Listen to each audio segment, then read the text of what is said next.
Good afternoon, everyone. It's wonderful to see you here on this beautiful fall day. My name is Kelly Baum, and I'm the John and Mary Papajohn Director and CEO of the Des Moines Art Center.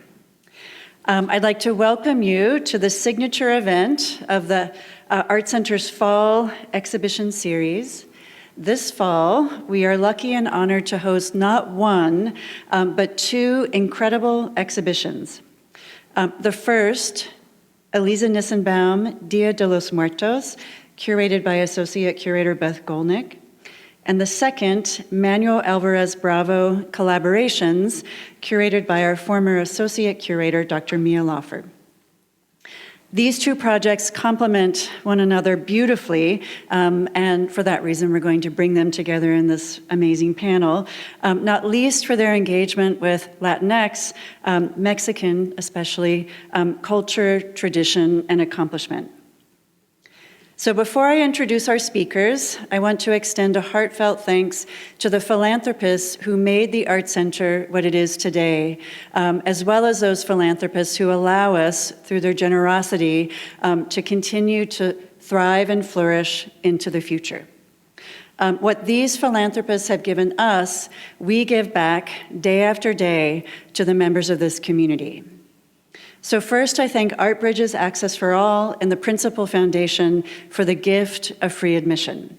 Thanks are also due to our members for supporting our free admission program. I'm thrilled that each and every one of you were able to attend this panel discussion today free of charge. Some of you might have enjoyed the exhibition, wandered through the galleries. You also did so free of charge, and that is thanks to Principal, to Art Bridges Access for All, and to our members. I thank the Meredith family for their legacy support of the Art Center. The Meredith family's gifts to the Art Center touch every single aspect of our operations and programs every day. I especially thank today, of all days, Toni and Tim Urban for their endowment of a visionary artist-in-residence program, a gift that was launched in 2014. And that gift, the gift of an international artist-in-residence program, brought Aliza Nisenbaum to us.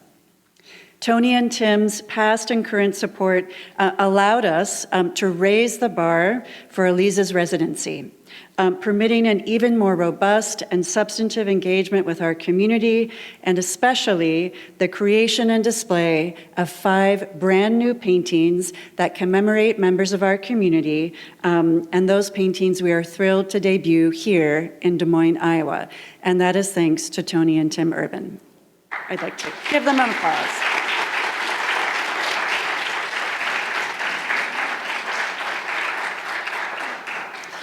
I'd also like to thank the generous and enlightened individuals who supported the Manuel Álvarez Bravo Collaborations exhibition.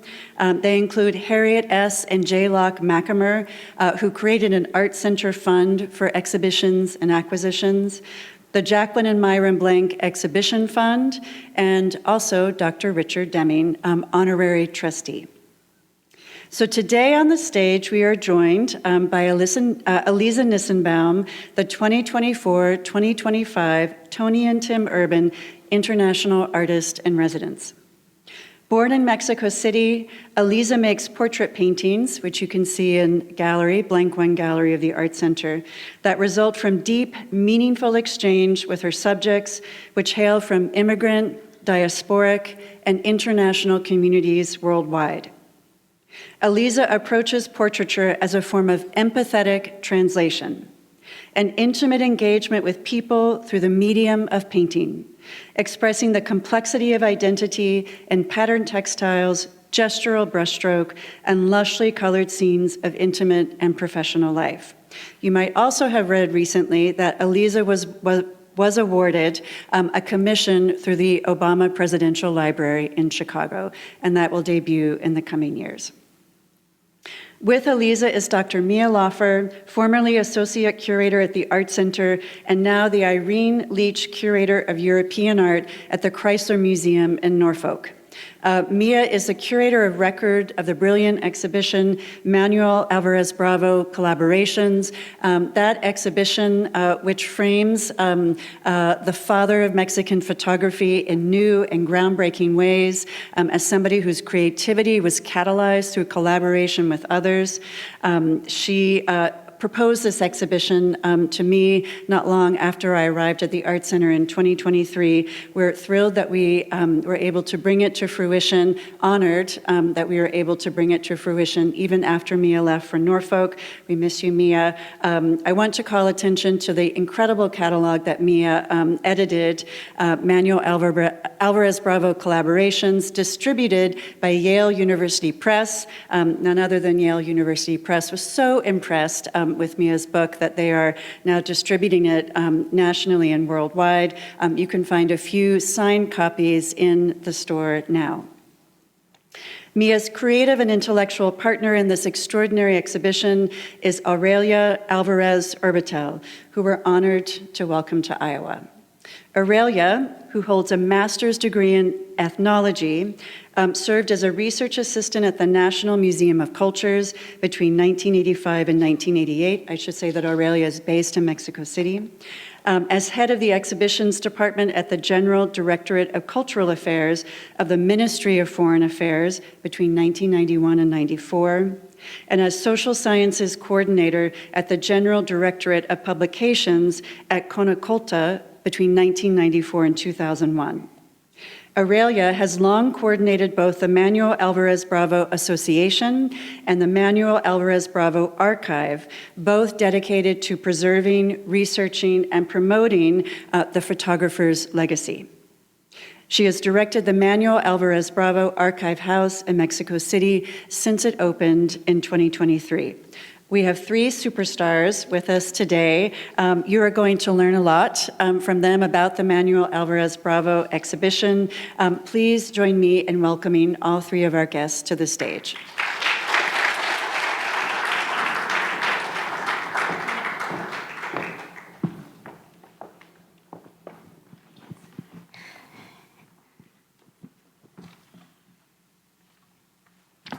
Okay, welcome everybody. Thank you so much for coming. It is my pleasure to kind of launch this conversation about Álvarez Bravo and his legacy and collaboration. So we'll just dig right in. This one is especially for Aurelia. How would you describe Álvarez Bravo's legacy for artists living in Mexico today? He's such a towering figure. He's sometimes called the father of Mexican photography. Aliza, you can weigh in as well. Both of you are from Mexico and grew up there. So what does Álvarez Bravo mean in Mexico?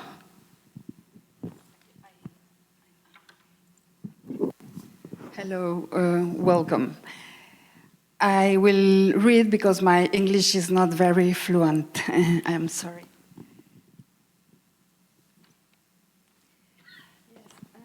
Concerning the legacy of Manuel Álvarez Bravo in general, first, my impression is that his legacy lies in the fact he was born during a period of transition in Mexico. Historical transition, and his work is mainly a product of what happened in Mexico during what is called Mexican cultural renaissance. Álvarez Bravo was an artist, a photographer in a broad sense. He had a big cultural baggage.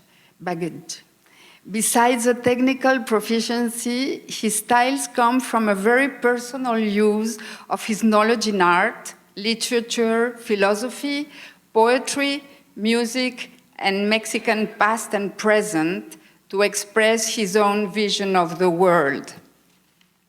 A little history would be needed to understand this place of Álvarez Bravo in Mexico and in culture. The 19th century was coming to an end. He was born in 1902. Photography was discovered in 1826-27 and arrived in Mexico in 1839. So it was a young art, well, technique in Mexico when Álvarez Bravo was born. Besides, the long rule of President Porfirio Díaz was also coming to an end, and the revolution arrived, which not only disrupted the political order and social life, but also produced an intense cultural effervescence in which not only were ancient pre-Hispanic roots and the existence of indigenous people reaffirmed, but Mexico also received European and US visitors and immigrants who brought fresh perspectives to cultural expressions. Álvarez Bravo did not receive any formal education beyond primary school, but through his natural curiosity and sensitive personality, he actively witnessed various cultural expressions and was able to assimilate them in a personal and creative way. He adopted diverse and opening and even opposing influences to create his own style. And Mia talks about this in the exhibition and also in the book, but in this conversation we can develop this because it's very important to understand Álvarez Bravo work and life. And in a parenthesis, it could be viewed as I feel now in terms of this exhibition, that the concept of influence has an intimate and tacit relationship with the fact of collaboration. Because we are talking also for Álvarez Bravo about influences. He first absorbed the picturesque style of a very 19th century Hugo Breme, and shortly after identified with the nationalism of the muralist painters, and was their friend. Taking photographs of the muralists' paintings and frescoes taught him different ways to compose images. Hugo Breme, the muralist, is different. Always he was between two tendencies and two styles. He read extensively about the history of classical European painting, but was later profoundly marked by the discovery of Cubism with Picasso and abstract art. In another part of the story, he was friends with the artists of the Ruptura movement. The Ruptura movement was opposed to the muralists in the 60s. And his work from 70s exhibits elements common to that break, such as his abstract photographs of the city and its buildings. I am thinking on the series of El Aspecto Exterior, photographs of the city and very abstract and geometrical vision of the city in a very abstract way. He met and interacted with European avant-garde artists such as the Surrealists, while remaining faithful to the underlying cultural traditions and concerns of his country and remaining an admirer of classical European art.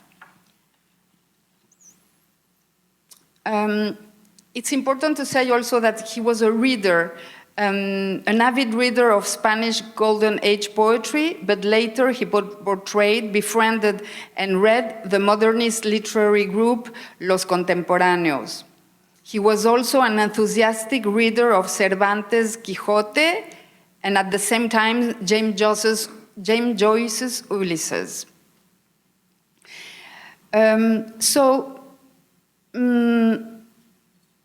As it was said, he is a pioneer of modern photography in Mexico. The photography was a young technique.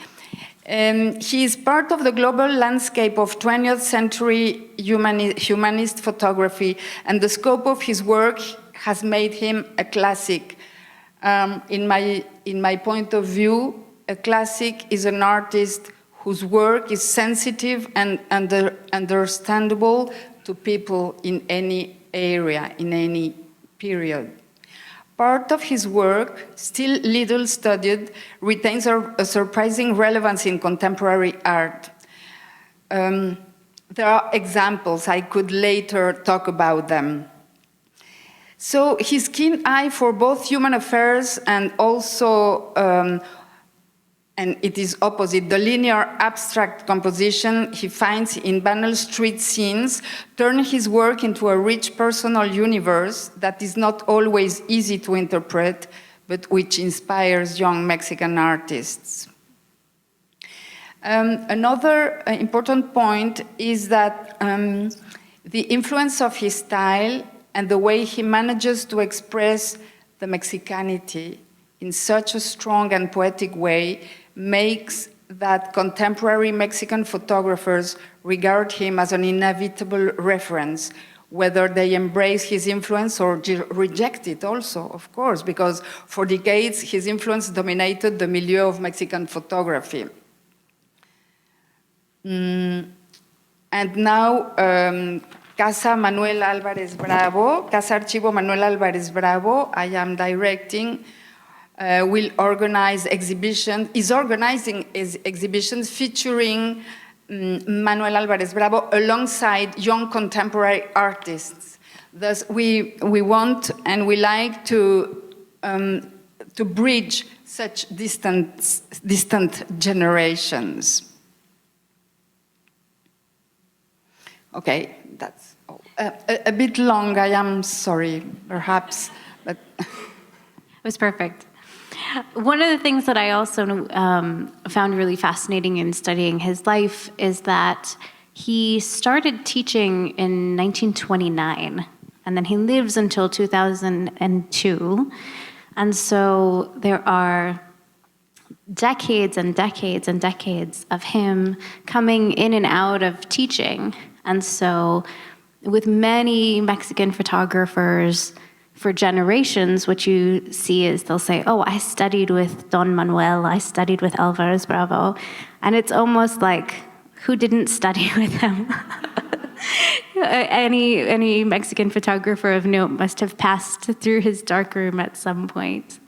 So I'd like to talk a little bit, Aurelia, you talked about Bravo as a classic, as a photographer who is relevant to different times and places. So I wondered if you both could talk about how you see his art as being relevant to audiences today. Some of these photographs you'll see were taken in the 1930s, so almost 100 years ago. And Aliza, especially, you've been spending time with the audiences here in Iowa, so I wonder if you would talk us through what you think the relevance of these photographs are for this audience. Yeah, there's one person that partner of somebody I painted here in the audience and a couple others.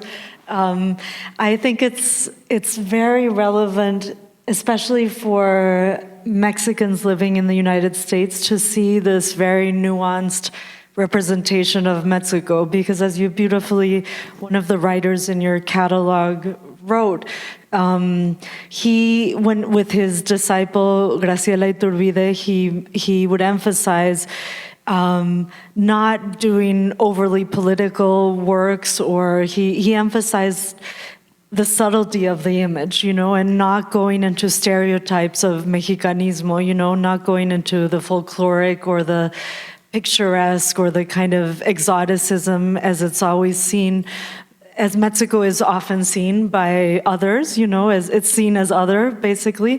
And he would emphasize that. And I just think it's so important right now, when people are, I don't know, when the politics or when others are trying to define Mexicans, to find self-definition in the subtleties of your identity, and to think about what really is a Mexican identity, and to think about the nuance of it, and how, Also in the text, it was so beautifully written how you would talk about the tempo of Mexico, which is a very different sense of time to the United States, for example. And I feel like there's a temporal aspect in his photographs that captures that kind of slowness or that different time. And I just think it's very important for Mexican artists or audiences living here. When I came to the Day of the Dead party last year, I have never seen such exuberant costumes in any Day of the Dead party. It was amazing. And just for those audiences to see this historic material and the nuance of that, and to just kind of reflect on their identity as a way of empowering themselves and finding their own self-definition, I think that's what's really important. So one of the overarching theme of the exhibition is collaboration. And one of the sources of inspiration for that, for me, was museum work in general. I've said this many times. Some of you have probably heard me say this many times, but museum work is very collaborative. Sometimes we'll have a project and we'll say, oh, that's Beth's project or that's Mia's project. But it's always so many people who touch an exhibition or a residency. It's one of my favorite things about museum work, that you get to work with so many different people and different skill sets. And so that is something that attracted me to Álvarez Bravo and his kind of very robust, long career. So I wondered if both of you could talk a little bit about how you think about collaboration, how it inspires your work. So maybe I'll start with you, Aurelia. As I said before, the word collaborations is related to me with influence. The influence is like a tacit collaboration, a silent collaboration, because, of course, each one of us is made of influences. And so was Álvarez Bravo with his environment in Mexico, the people he met, the family or the families he had, because he had 3 marriages. And of course, in general, texts mention the influences on Álvarez Bravo, but until now there has been no exhibition explicitly talking or showing about this very, very important fact in Álvarez Bravo's life, especially also because, as you may know, he lived almost the whole 20th century, 2002, he lived a bit more than 100 years. So this exhibition is the beginning, I hope, of the developing of this subject, this topic so important for every artist, of course, but in the case of this photographer who is a central figure in Mexican photography, it's really important and necessary. Yeah, I think there's this myth that, for example, painters work on their own in their studio, but when you're painting, with almost every mark you make, you're actually collaborating with or having discussions with other painters in your mind. And so there's that aspect of like making work that's collaborative and like a language that you're talking to other historical painters. And in my work, I started very much thinking about, in 2012, pedagogy and how to represent a community and give back and share resources and skills and sometimes profit sharing, and just have that the formal elements of my work be composed of various moments shared with people. So it's really like an accumulation of various moments of collaborating with people and how to tell the story, which I so appreciate in his work, how good he is at telling a narrative that's wider through visual and formal language. So I think that there's just this myth that art is singular, but it's such a language that's always collaborated. So I love that you really highlighted that in this exhibition. Mm-hmm. Aurelia, this is specifically for you, though Aliza, feel free to weigh in. When I first met you on Zoom, we had a meeting, and I said, what kinds of stories do you think about Álvarez Bravo haven't been told? And you said there's so much, everyone says the same story, so that was your advice to me. Let's tell a story that people haven't told. So I wonder if there are aspects, parts of his career that you think still are waiting to be discovered.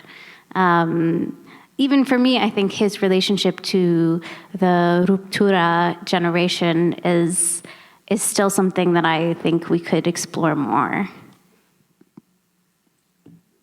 Yes, exactly. The Ruptura generation, a very important moment in Mexican modern art. There are so many topics to study concerning Álvarez Bravo.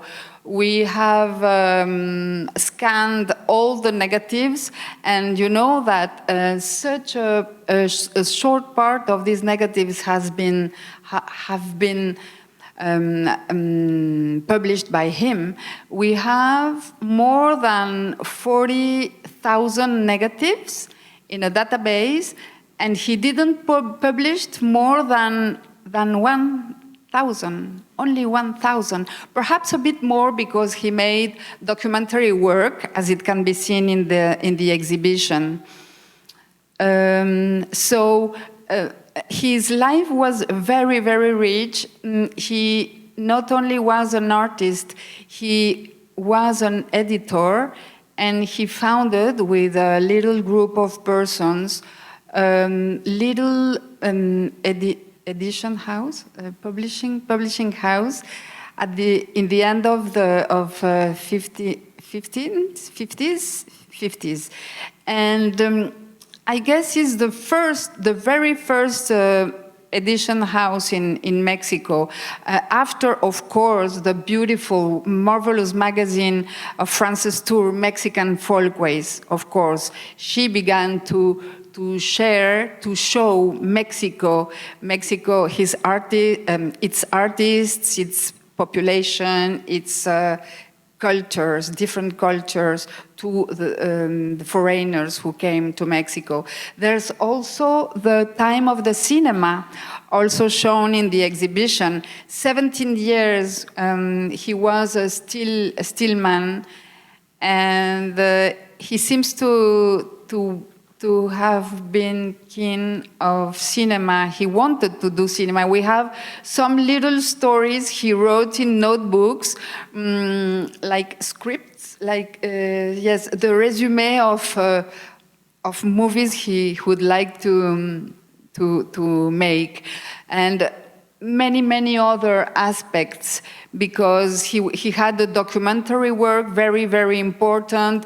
And of course, I told about the influences of European art and even African art or some photography. I guess there's a wall with a hand in it. And when I discovered, thanks to a curator, that it was an evocation, of the caves, the prehistoric caves. And so you can see photographs. You can see a photograph with just lines, lights on a wall, and a tree reflecting on the wall. And these for 10, 11, 12, 20 photographies, and you say, and another curator discovered that if you pass these images a bit quickly, it looks like cinema. Like cinema, and so the influence of the cinema in his photography, and I am sure it's possible to see many other things. Photography in Álvarez Bravo seems to be easy. Of course, you have the dreamer, you have the La hija de los danzantes, the daughters of the dancers. You have nudes. And it's easy to appreciate because it all. Immediately touches you or says you something, but there's another part very not evident, and a gallerist, a very nice gallerist in New York confessed me, the first time I saw some Álvarez Bravo works, I didn't really understand them. I couldn't. And later, with years, she learned to appreciate his work because she learned how it's like a text, like literature. You have to read between lines. The words evoke something other, like painting, like art in general. So we have to explore a lot of this work. And the book of Se Buscan, of course, a book and an exhibition we made about portraits of people, no date, no name, no place, yes, in Mexico most of the time. And who were they? Why did he portray them? So we made an exhibition and an exhibition and the book, and precisely it was another collaboration, and we didn't think in these terms. So people can see the portraits and say and recognize, identify the people, and it happened, and it was very touching, very interesting, many kind of histories concerning this.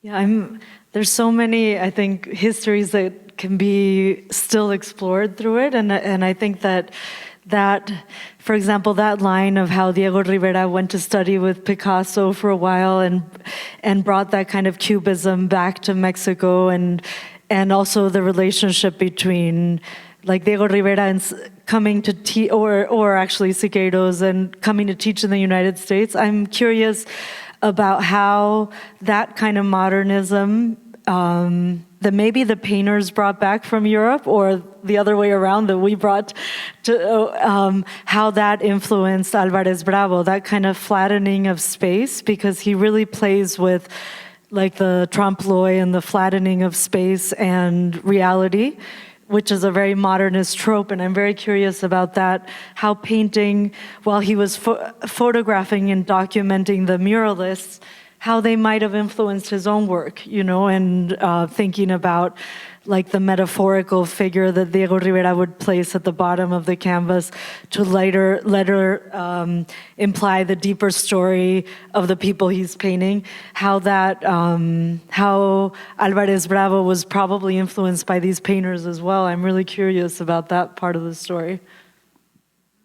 So before we move on, I'm going to do a little bit of an aside, because I happen to know that the Archivo also holds a tremendous amount of material related to Álvarez Bravo's third wife, Colette, and that this is something that you guys have been digging into. Do you want to say a couple words about Colette's body of work and what's next for her rediscovery? Yes, of course. It's one of the other topics we would like to develop.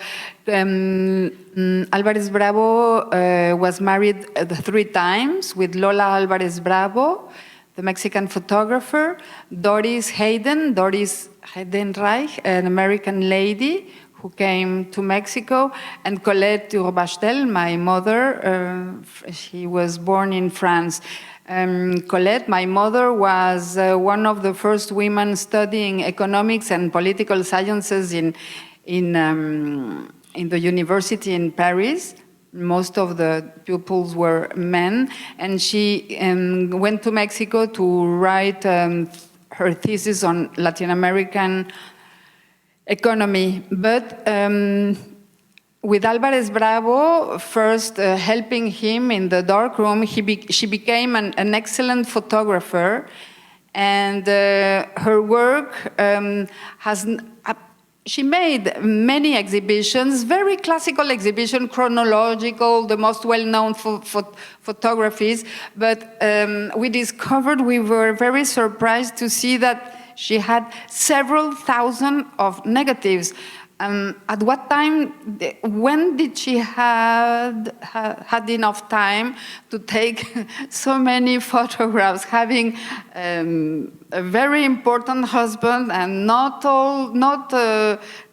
always easy to help, and two little girls.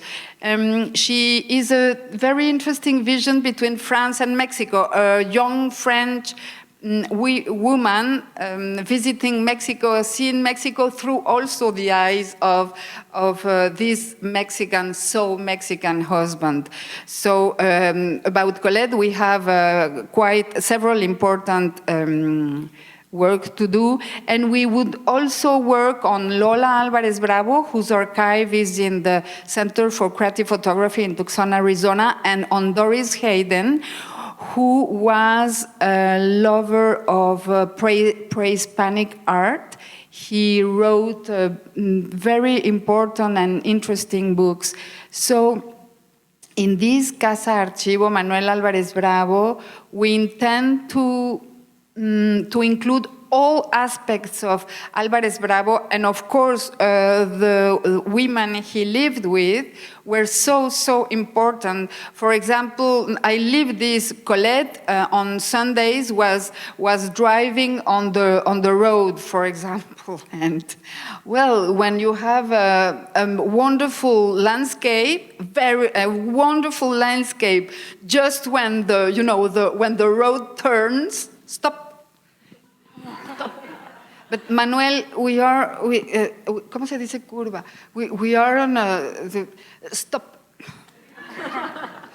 So, and there was the magnificent landscape. Those were Sundays or another. Well, I have many rememberings. The picnic, the picnic of the family, and sandwiches, hot coffee, and Don Manuel saw a tree with resina, with lágrimas de copal tears, and he was on her knees, looking, contemplating the tree, and we suppose waiting for the light, how the light would change the tree and the brilliance, la brillantez of the copal. And well, Manuel, the sandwiches, give me the sandwich and the camera and the sandwich, and and the countryside was exactly the saddest countryside for two little girls, as we were with my sister, full of dust and Hidalgo, the Estado de México, Estado de Hidalgo, in February, in March, very dry, and these sad landscapes, very melancholic landscapes he liked so much, with pines, with magueyes, ¿cómo se dice maguey? Cactuses, and so this part of the story with the family and the anecdotes with other people, or the audience, when they go to Casa Álvarez Bravo, they like it so much, because it makes the artist alive, a person like you and me, just a person. Of course, he had such a big talent. He was exceptional, but he was a human with his defects and his qualities and his daily life, being most of the time in the dark room. So this could be very interesting because to show an artist closer to you, más cercano de ustedes, ¿no?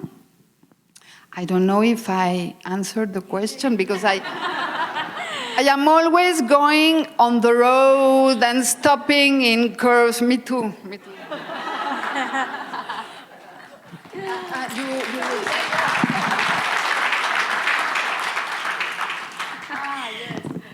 So I want us to take a kind of closer look at some of the images that we all love the most from Álvarez Bravo. So I asked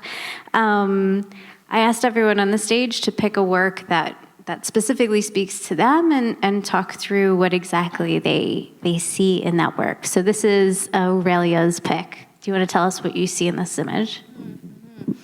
This is so difficult when someone asks you your favorite. We can have many favorites or many beloved images, of course, and it depends also on your humor this day. This photography is not very well known. I love it.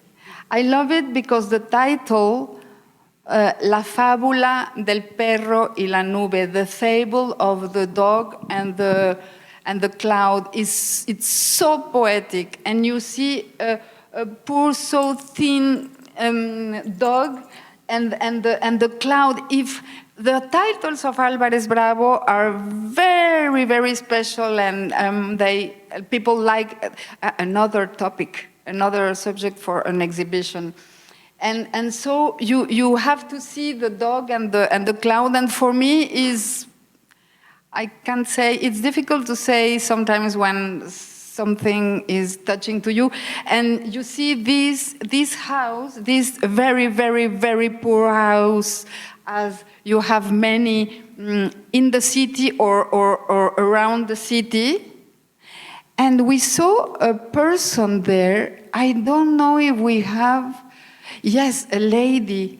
When you see the very big reproduction, is there a kneeling lady or something? No, perhaps a phantom. I don't know. It's mysterious. It's very mysterious, and well, it relates. It's a short story about the long history of Mexico, and what else?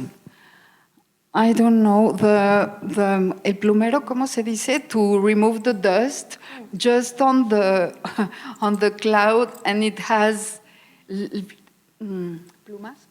Feathers? Feathers. The feathers, the hair of the dog drinking water in this white place, like the cloud, and all is messy, you know. It's full of things, and there's such a poverty, such a. It's for me, it's so strong, bueno, fuerte, no, de sentir, and you have here the animal and the nature so lightly, so just there. That's all. So, Aliza, you offered to talk us through one of your paintings and some of the references that you made in that one. So, this is one that I really tried to do consciously, paying a nod to Álvarez Bravo, and it's called Daughter of Dancers. And I kind of put myself in this view in the IMP building. I was so impressed, or so, I loved studying him in depth and thinking about how he repeats forms and how he loves pattern and texture, which I just love doing in my painting. And if we go to the next slide, there's also, I couldn't choose just one, so I also love this photo of his, figure on a swing and man holding a blanket. Because of what I was saying before, of how he always plays with this tricking of the eye, like a flat figure, and then and then the story behind it, or kind of playing with flatness and depth. And obviously Mexico has such a deep tradition that continues. Like even you can see this pre-Hispanic figure and the man in the back, like similar rasgos, similar facial features. And also the little guy on the swing, his feet turned out. There's such humor in those pre-Hispanic figures that I'm amazed by the sense of humor. And just the way I relocated this mural from Jean Charlotte, who was a French painter that came to Mexico and taught a lot of fresco painting to a lot of the Mexican painters. So he was really important, and I was so taken that this mural exists here in this museum in Des Moines, and as Beth, the curator, told me, it on the side it says, painted with authentic fresco. And so I kind of tried to bring those colors as if they go down the brutalist spire of the IMP building, and just the way the architecture in this museum frames the exterior, almost in a way like the way Manuel Bravo kind of frames reality, this kind of playing with flatness and reality. And then Aliza and I have like a mind meld, because this is my favorite work in the show. And for that exact reason, when I went to Casa Mab to do some research, this I think for me encapsulates the show and its themes. This is a photograph that he took while working with an author, William Spratling, on a book about art, ancient art of the Americas. And so he was supposed to be taking these photographs against a black backdrop and close-ups of the sculptures so that they would be, so Spratling could talk about them as these ancient sculptures. But when you look through the negatives, you see that Álvarez Bravo is so playful and interested in so much more than just these decontextualized sculptures. And so all of his negatives it's like he's taking a few steps back and capturing not just these sculptures, but the experience of photographing them in the 20th century, right? So he's very interested in the labor of photographing them and the person who is holding up the pole so that they can create this illusion. He's so interested in kind of peeling back that curtain. And then, as Aliza was saying, not just in these sculptures as a kind of dead ancient society, but as a kind of a living society that has heirs that are still in Mexico today, that this is a kind of living indigenous culture. So for me, this is such a wonderful encapsulation of the kind of complexity that's kind of lying in the archive waiting to be discovered. So with that, I'll transition to my last question, and then we'll open it up to Q&A. Aurelia, could you tell us about what is going on at Casa Mab? Kelly mentioned that this is an archive and a house museum that opened to the public in 2023. I know you have a lot of exciting things that you've been working on. So could you tell us a little bit more about the museum and how people can visit next time you're in Mexico City? We have been working on the archive of Álvarez Bravo for 20 years. This March, this year, it was 20 years.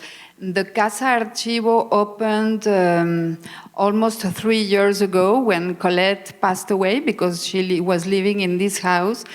And I am lucky enough to have a sister who agreed with me in sharing this house with audiences. This is a very special house. In Mexico, people are very curious what architect did this house, and he's not well known at all. José de la Vega, and with lava stones, because there's the Xitle, a volcano close to there.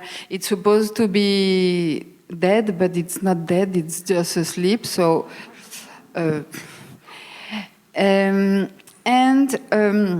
in the house, we tried to preserve everything as it was. This house, Álvarez Bravo lived in this house the last 40 years of his life, and the house keeps the same furniture, the same books, everything. So, in my opinion, it's a really good way of looking how he was daily, how he had in mind the studio, the atelier, the dark room are still used, and you have, I didn't see it. Very good idea, Mia. At the end of the house, you have the dark room and the studio, and they are still working. The purpose is, an archive. The World Archive, many papers in a room, in a desk, and it's an archive. But the idea here is that this archive is alive. So we have many work, as we say, and people are liking the house, but we are not already very known. It's in little streets, and some people say you have to deserve to see this house because you have the car has to be outside in a parking because it's impossible to park in the street, and I don't want problems with neighbors. And so many young people is coming, and this is wonderful. And for example, Aliza, Mia, who are very young, they are interested. For me, they are very young. Well, we always say, no, I am not so young. Yes, for me, you are very young, both of you. And I am so happy that people like you are interested, are influenced, and that you choose Álvarez Bravo, because we don't have to forget him. It's even if he's a classical and very well known, if you don't make exhibitions and publications, it can be forgot. And this house, we have difficulties, but we don't have any support, nor private nor public. We try to do as we can. We are selling photographs of Álvarez Bravo signed, the old ones, and we hope that they won't finish. And we try to find many ways of doing it. We charge a little fee for the entrance because we are living with this, and for the future, I don't know what will happen. I have no idea, and I am very concerned of this. Who will take care of the house? Who will buy it or buy the archives? It's a mystery. I really don't know. And speaking of the difficulties of having a place like this, a museum, I wanted to say a few words about this Des Moines Art Center. It's wow! It's I like it so much, and I want to say that I am very admirative. Se dice, admiro mucho. ¿Cómo se dice? Bueno, en fin. Admiring the trustees, the group of the trustees, the donors, the founders of this place. It's really incredible. And as you say, the entrance is free. So this is so important. I am sorry.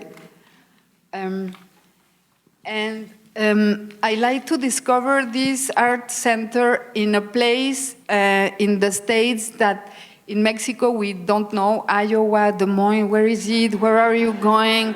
Des Moines, and first I said Des Moines, because it's a French. So Des Moines, okay, Des Moines, no? Des Moines. And how do you say Des Moines? Des Moines, Boya, Des Moines, no?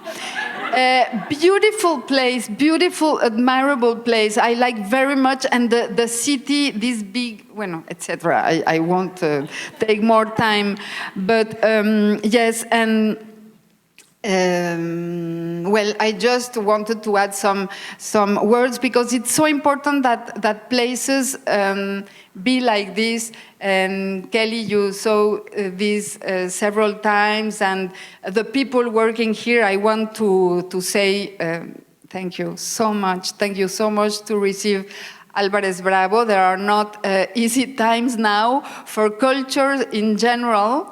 In Mexico, we have a very hard time. So I like so much to see this beautiful, and the collection, etc., etc., etc. Thank you very, very much. I am very glad you are here, and to meet you and some Mexican faces or Spanish-speaking people I saw. So, and Mia, thank you so much.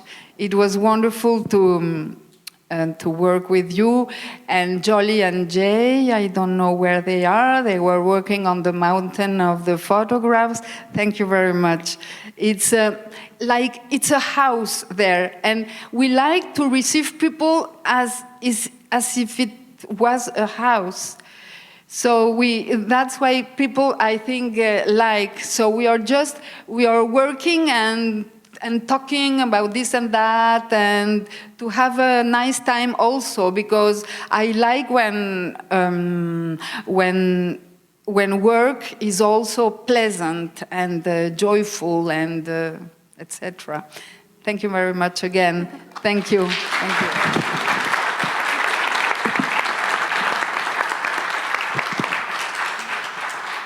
So with that, I think we'll open it up to any questions from the audience. Yep, and we have mics on either side, and if you raise your hand, we'll send a mic to you. Caleb, I see one over on the side. Yep. So I came on Thursday too for the docent training, but and this hadn't occurred to me, but all of the photographs are black and white. Was there ever any color photos? And then the other question I had with that was, is everything more instantaneous, impromptu versus, I mean, obviously some of them are very posed and very staged, but maybe like Daughter of Dancers, that example, is that just something like an image that gets caught, or is it put together? Aurelia, do you want color photography for Álvarez Bravo? And also, is it staged, or is it like, does he tell people where to stand, or does he capture in the moment? Color photography, I am sorry, I didn't understand very well the question, but color is a very interesting part of his work, and it's true. We also want to add color in the study. He had difficult relationship with color because technically, first, it's difficult for the color, the old color, before the digital, it's not stable. It changes. It's not easy to put it in the walls, and he liked very much to experiment with every technique, with many techniques. He did that. He seemed to say goodbye to color with one photography called El Color, the color, and a boy in the street with a very orange wall is sweeping, barriendo. He's sweeping, like he was sweeping out the color. Anyway, he did color later in the 90s a bit, and it's really interesting. He treats the same topics as with white and black and white. For portraits, yes, for portraits. Many of them are posed because people asked him to do their portraits, especially in the 20s, 30s, 40s, when it was not so easy to have to be portrayed because you didn't have the shops. And for example, a series of Mexican scientists who were asking for the Guggenheim, who obtained la beca, The Fellowship Guggenheim. We have several of them in Se Buscan, in Wanted, this book. And in the other cases, in villages, it depends. In the years he lived in Mexico, it was very, very difficult to take portraits of people in the villages because they were not very... Well, as it is said, but in Mexico, I am not sure that your soul is lost if someone takes your portrait. Now we pretend to share our soul with all the time. Well, I don't know. And it depends. And you have to have. It's necessary to have some personality, to be very discreet, to achieve these images in feasts, no, or of people. And sometimes you see that women or men were with him. He was very simple and very, like, almost shy, so he could take. And in Indian people, in the exhibition Margarita de Bonampak, it's a beautiful story. He showed the lacandon, how to take a photograph, and he was explaining, and he spent several days after something happened. So it was a quite easy relationship. So it depends a lot. Colette was, he never could do portrait. He was terrified by, perhaps because she looked so strange, so foreign person, he preferred to... Did I answer your question? Would anyone else like to ask a question?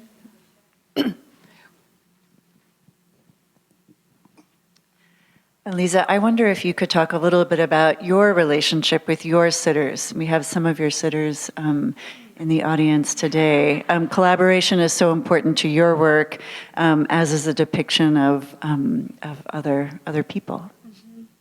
I think, well, it started when I was working with Tania Bruguera, who's a performance artist, and her work is all about kind of useful art that has social impact, and she's a performance artist that started a space called Immigrant Movement International in Queens in 2010. And I started teaching there, and I was so moved by the story of the women that I was teaching that I was like, I really want to stay here and paint their portraits, and so it came very organically from that experience. And then I started to really, actually, like a photographer, be very interested in this idea of documenting a community through the slow medium of painting, and there's a very different sense of time, obviously, in painting. So it started from, and the skill I had to give at that moment was teaching English through like feminist art history to this group of women that were immigrant before it was as politicized as it is now. But, and I've remained in touch with some of those first subjects that I've been painting over 20 years, not 20 years, 12 years, but I've seen like the young women grow up and go to college, go to Cornell, young immigrant women, and so I feel like since I love teaching and I really love hearing the stories of people, I was so happy to be able to commemorate this incredible community that has been growing up, that has been doing the Day of the Dead for 25 years, and literally they're commemorating people in their community. And just, to see, I mean, it's just almost like a case study for me to see how people organize, how they organize and form community and how they speak their truth, as we were saying over lunch, and therefore have an enormous impact, even if it was just started by 4 or 2 people. And so my paintings try to go as deep as I can into understanding their stories and documenting, and then having them be an accrual of all those moments in time. And it was just like an amazing honor to be able to see the ofrenda and to do my own ofrenda to living members, I guess, that are now such important bastions of the community here. All right, Toni, I'm coming to you.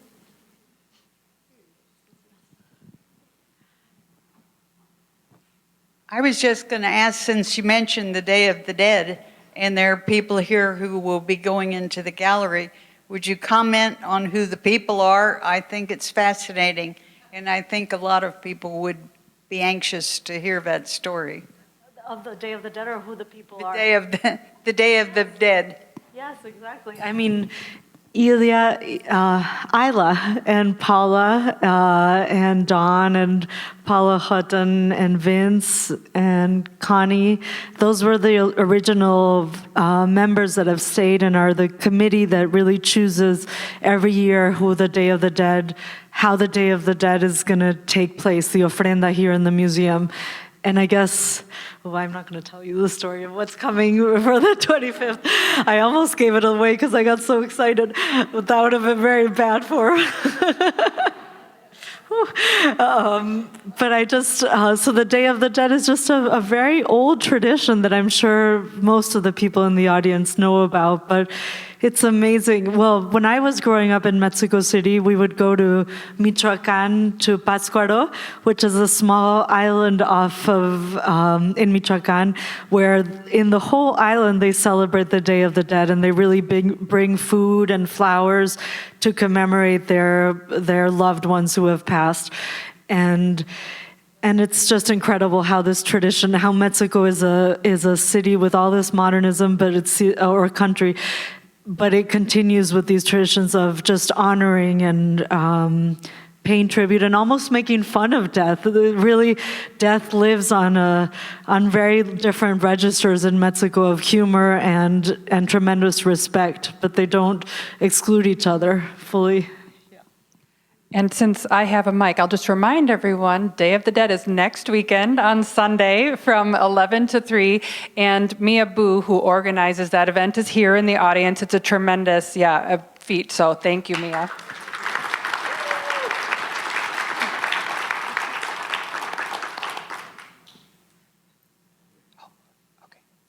And we have another sitter here also. She's beautiful, she's right here. Ruby is here in the audience as well.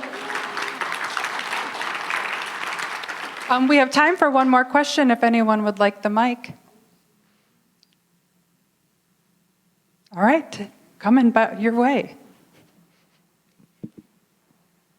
Ms. Aliza, your medium is taking photograph and then translating what you see through a photograph into a painting. But they're two completely different mediums. How do you reconcile the two? Because you have to translate what you have a picture of, but you also have a memory of what it was like when you took it. And you have light and other things that may be embedded in that picture. So how do you reconcile? That's a good question. I started by always painting from life. Like when I started this project that has led me to now, 2010 or 12, I would always have the person right there in front of me, and I would paint them from life, and I would just leave the paintings at Immigrant Movement International for that community itself.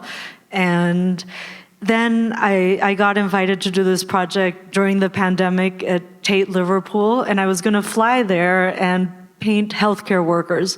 And it was the beginning of the pandemic, and that's when Zoom started to be really used by everyone. And so I was like, I was living in Los Angeles then, and I was like, let's just do like these narratives through Zoom and hire a photographer in England to take their photographs, and he would like the one I did here, I asked them, Ruby, I didn't see you over there, but just over time, like seeing people's outfits and hear we talked over many meetings.